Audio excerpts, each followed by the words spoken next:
여러분 안녕하십니까? 광주 MBC 뉴스투데이 시작합니다. 먼저 오늘의 주요 뉴스입니다.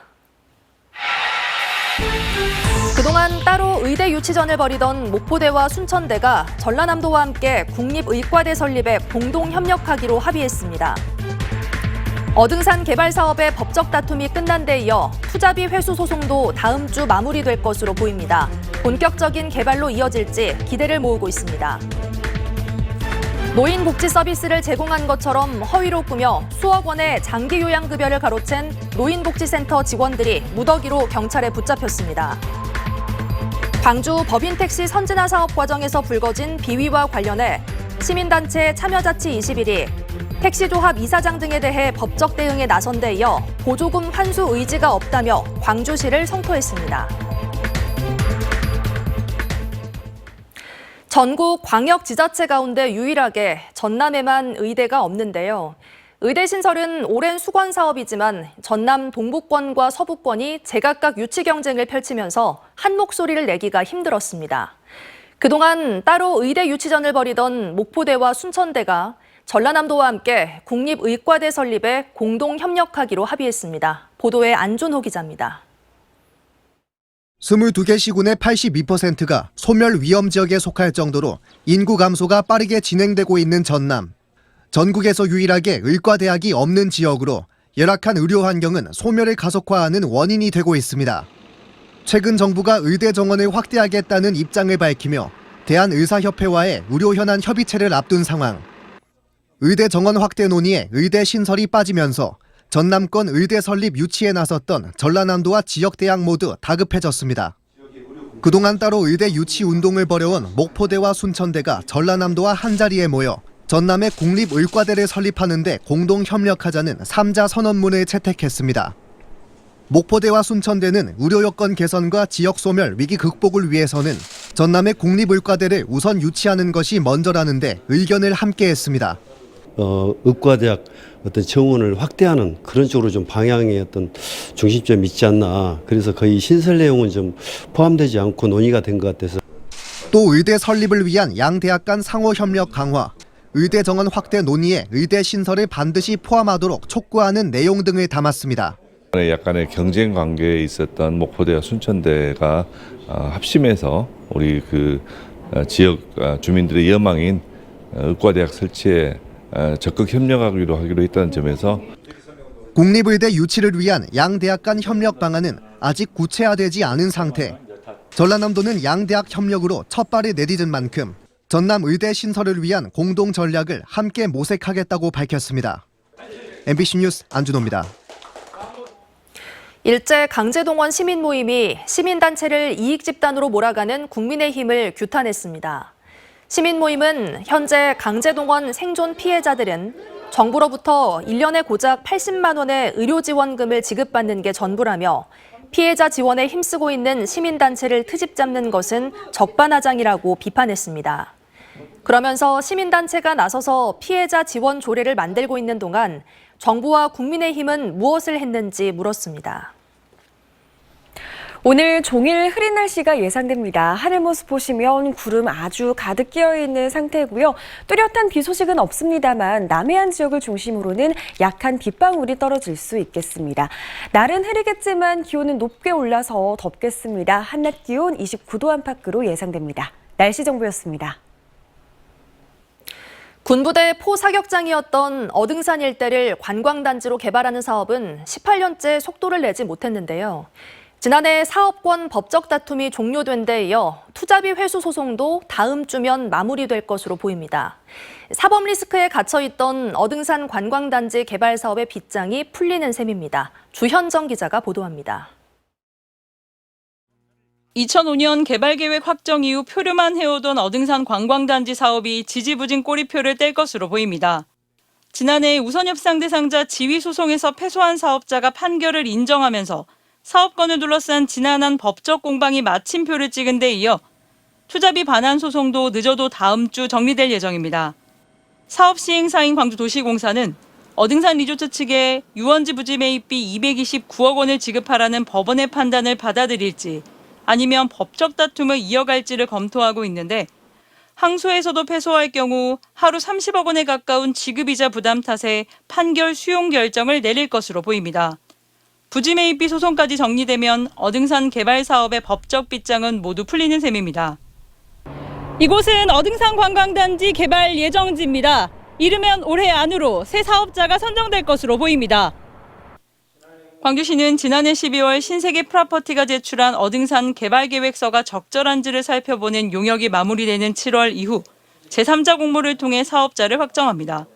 용역을 맡은 전남대 산학협력단은 허용 기준보다 3배 더 많게 설계된 신세계 측의 상가시설 면적이 관광진흥법 등에 저촉되는지 등을 중점적으로 살펴보고 있습니다. 어등산 상업시설 면적은 최대 4만 8천 제곱미터로 수익성을 보장하기에는 부족하다는 지적을 받아왔던 터라 용역 결과 수익시설 확대에 문제가 없다고 판단될 경우 투자 여부를 가늠하고 있는 경쟁 유통대기업의 자극제가 될 수 있습니다. 8월 중에 이제 그 제3자 공모가 이제 시작이 되면 아마 2, 3개월 정도 공모 기간이 주어질 것 같도록 보이고요. 그렇게 되면 우선 협상자 대상자가 선정되게 되겠습니다. 그러면 협상 절차를 거쳐서 금년 말 정도 되면은 사업자 선정까지 이렇게 18년 묵은 광주의 수건, 또다시 예물단지 신세가 되느냐, 지역발전 히든카드로 등극하느냐 기로에 섰습니다. MBC 뉴스 주현정입니다. 바닷물을 증발시켜 만드는 천일염의 산지 가격이 급등하고 있습니다. 올해 생산량이 크게 감소한 데다 후쿠시마 오염수 방류 문제 등으로 불안감이 확산하며 사재기 심리가 작동한 것도 가격 상승에 한몫을 하고 있습니다. 김윤 기자가 취재했습니다. 갯벌 위에 넓게 펼쳐진 천일염전에서 소금 생산이 한창입니다. 생산된 소금은 수레에 실려 레일을 타고 소금 창고에 차곡차곡 저장됩니다. 수년 전까지만 하더라도 불과 2, 3천 원 수준이었던 국산 천일염 20kg 한 포대의 가격은 점차 상승해 지금은 6배 가까이 껑충 뛰었습니다. 한 3, 4년 전에 한번 가격이 폭등한 적이 있었고 이렇게 길게 가격을 갖고 몰고 간 것은 처음 일이죠. 30몇 년 중에서. 산지 도매 가격이 2만 원 선에 육박한 것은 지난 2011년 후쿠시마 원전 폭발 사고 이후 두 번째. 전국 최대 소금 생산지인 신안 지역의 염전이 지난 2015년 이후 620여 헥타르가 감소한 데다 본격적인 소금 생산 시기인 4월과 5월 2달 동안 잦은 비로 생산량이 지난해 절반 수준으로 급감했습니다. 특히 후쿠시마 오염수 방류 문제가 부각되면서 사재기 심리가 작동해 가격 폭등을 부채질할 우려도 커지고 있습니다. 후쿠시마 그 오염수가 방류된다는 것에 인해서 소비자들이 심리적으로 불안한 요소로 수요가 급증하면서 소금값이 폭등하고 있는 추세입니다. 6월 이후 일기예보도 궂은 날씨가 많아 천일염 생산량 감소가 이어질 전망이고 산지에서 가격을 관망하면서 추라독거려 소금 가격 급등세는 당분간 이어질 전망입니다. 한편 해양수산부는 국내 천일염의 안전 우려가 커지면서 천일염 생산 염전에 대한 방사능 검사를 강화할 계획이라고 밝혔습니다. MBC 뉴스 김윤입니다. 노인복지 서비스를 제공한 것처럼 방문 기록을 조작해 수억 원의 장기 요양급여를 가로챈 노인복지센터 직원과 복지사들이 무더기로 적발됐는데요. 그 수법이 교묘합니다. 요양보호사들이 서로의 스마트폰을 들고 다니며 서비스 시작과 종료 시점에 허위로 출퇴근 기록을 남긴 건데요. 대학에서 대리 출석을 하거나 공무원들이 시간 외 근무비를 허위로 청구하는 수법 등과 비슷합니다. 김초롱 기자가 보도합니다. 광주 서구의 한 노인복지센터입니다. 청소와 식사 등 노인 요양 서비스를 제공하는 장기 요양기관이 있던 곳인데 지금은 문을 닫았습니다. 경찰이 센터장과 사무국장에 대해 보조금 관리에 관한 법률 위반 등의 혐의로 사전 구속영장을 신청했기 때문입니다. 이와 함께 범행을 저지른 요양보호사 21명도 불구속 입건됐습니다. 이들은 지난 2018년부터 지난해까지 장기 요양급여 5억 원을 부정수급한 혐의를 받고 있습니다. 요양보호사가 자신의 휴대폰으로 장기 요양 서비스 앱을 켜서 대상자 집에 붙어있는 태그를 접촉해 서비스 시간을 기록해야 하는데 다른 이가 보호사 명의의 폰을 들고 다니며 대상자 집에 태그를 접촉해 기록을 조작한 겁니다. 서비스도 하지 않고 다른 사람이 그 요양보호사 명의로 핸드폰을 개통해갖고 그 수급자 집에 가서 출근했다고 이렇게 찍어버린 거예요. 이 같은 노인 요양급여 부정수급 사례는 지속적으로 발생하고 있습니다. 지난해에만 광주와 전라도, 제주도 지역에서 노인 장기 요양기관 148곳이 요양급여 66억 원을 부당수급했습니다. 대부분 서비스 제공 시간이나 서비스 대상 노인과 요양사 인원 등을 허위로 올린 뒤 돈을 받아 챙겼습니다. 국민건강보험공단은 갈수록 기관이 난립하고 범행 수법이 지능화돼 적발이 어렵다고 말합니다. 노인 인구가 증가하는 만큼 제대로 된 요양 서비스를 받을 수 있도록 하는 대책 마련이 시급하다는 지적이 나옵니다. MBC 뉴스 김초롱입니다. 광주 법인택시 선진화 사업 과정에서 불거진 비위와 관련해 시민단체가 택시조합 이사장 등 3명에 대해 법적 대응에 나섰습니다. 참여자치 20일은 보도자료를 내고 시장의 승인 없이 보조금을 초과 지급하고 관련 서류 일체를 보관하지 않은 택시조합 이사장 등 3명을 광주 서부경찰서에 수사 의뢰한다고 밝혔습니다. 그러면서 엄정한 처벌과 보조금 환수를 위한 광주시의 의지가 부족하다며 광주시도 계속 소극적이면 법적 대응에 나서겠다고 밝혔습니다. 전남교육청이 영광의 한 고등학교 교사의 자녀가 같은 학교 2학년에 재학 중인 것으로 확인돼 교사와 자녀가 같은 학교에 다니는 걸 배제하는 상피제를 위반한 것으로 보고 전학 조치를 요청했습니다. 상피제는 지난 2018년 발생한 숙명여고 시험지 유출 사건을 계기로 도입됐고 교사의 자녀는 같은 학교에 입학할 수 없고 공립은 다른 학교로 전보 조치되고 사립은 법인이 운영하는 타 학교로 전보하거나 학생을 전학시키도록 권고하고 있습니다.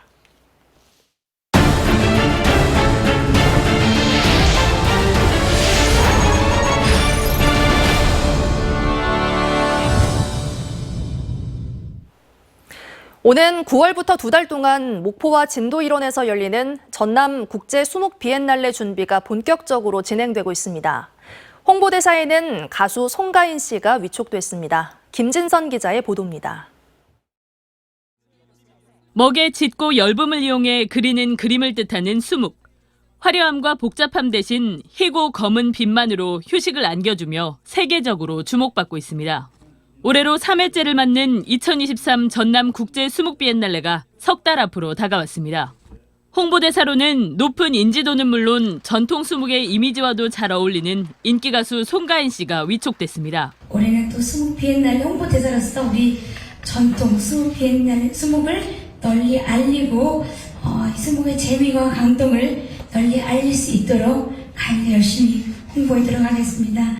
세계인이 찾아오는 미술 한류의 중심지를 목표로 하는 이번 전남 국제 수묵 비엔날레에는 10개국 160여 작가가 참여합니다. 전통 수묵과 현대 수묵이 조화를 이룬 전시를 비롯해 어린이 수묵제, 패션쇼와 콘서트 등 다채로운 프로그램이 준비될 예정입니다. 전라남도는 홍보대사 위촉과 함께 교육계와 예술단체 등 유관기관과 협약을 맺고 성공 개최에 힘을 보태기로 했습니다. 한국 문화의 뿌리인 우리 전라남도가 국제 수묵 비엔날레를 통해서 세계 속으로 나아가는 그런 기회가 될 수 있도록 코로나19 속에도 2년 전 열렸던 제2회 전남 국제 수묵 비엔날레는 온오프라인 목표 관람객 30만 명을 훌쩍 넘겼었습니다. 올해는 물드는 산 멈춰선 물을 주제로 9월 1일부터 2달 동안 목포와 진도 일원에서 수묵의 감동을 선보이며 관람객 40만 명을 목표로 하고 있습니다. MBC 뉴스 김진선입니다. 광양시가 청년주택 건립 사업을 추진하는 과정에서 마을회관 보상 문제가 불거졌습니다.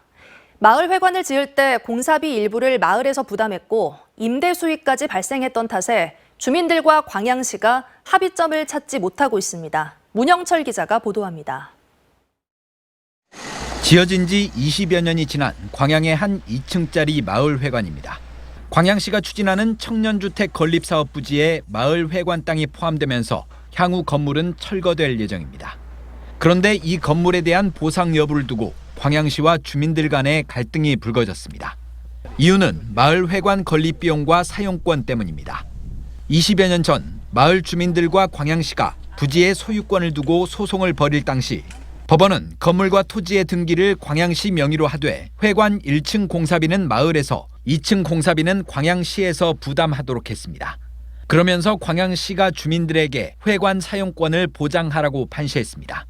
주민들은 1층 공사비 4천만 원을 마을에서 부담했고 20년 넘게 임대를 내줘 월세를 받고 있었다며 보상은 당연하다는 입장입니다. 우리가 4천만 원 들여가지고 지은 목적은 임대사업 목적으로 처음부터 시행을 했습니다. 불합리하죠. 저희들 건물인데. 반면 광양시는 부지나 건물에 대한 소유권을 기준으로 보상하는 게 원칙이라며 주민들의 요구를 받아들일 수 없다고 주장합니다. 등기상으로 소유권을 우리 시가 가지고 있고 공익사업을 위해서 새로운 또 사업을 해야 되는 부분이기 때문에 마을에서 많이 좀 협조를 해줬으면 좋겠습니다. 마을 회관은 보통 지자체 땅에 지자체가 직접 공사비를 들여 짓거나 보조금을 지원해 건립합니다. 하지만 이번에 문제가 된 마을 회관은 공사비 부담 형태와 회관 운영 방식이 일반적이지 않아 다른 지역에서도 이 같은 사례를 찾기 어렵고 양측의 법률적 판단과 해석도 극명하게 엇갈려 합의점을 찾지 못하고 있습니다. 주민들은 건물 1층에 대한 보상이 이루어지지 않으면 건물 점유 농성을 벌이겠다는 입장이어서 보상 문제를 둘러싼 갈등은 더욱 깊어질 것으로 보입니다. MBC 뉴스 문형철입니다. 내년 총선 출마를 준비 중인 안도걸 전 기획재정부 차관이 광주 군공항 이전을 위해선 지자체의 대승적인 합의와 결단이 필요하다고 강조했습니다. 안 전 차관은 어제 광주 MBC 라디오 프로그램 시사 인터뷰 오늘에 출연해 전남 서남권의 경제 발전을 위해선 군공항 이전이 빠른 시일 내 추진돼야 한다며 군공항 이전이 서남권 경제 활성화의 기폭제가 되기 위해선 지자체 간의 대승적인 결단이 필요하다고 밝혔습니다. 그러면서 군공항 이전 시기를 놓칠 경우 현재 건설 중인 가덕도 신공항과 대구 경북 신공항에 비해 공항 경쟁력도 떨어질 수 있고 향후 사업비에 대한 특혜 시비에 휘말릴 수 있다고 우려했습니다. 여자 프로배구 페퍼저축은행이 용인에 있던 클럽하우스를 연고지인 광주로 이전했습니다. 페퍼저축은행은 홈 경기장인 광주 페퍼스타디움 안에 훈련장과 트레이닝 시설이 마련됨에 따라 클럽하우스를 경기도 용인에서 광주로 이전했다고 밝혔습니다.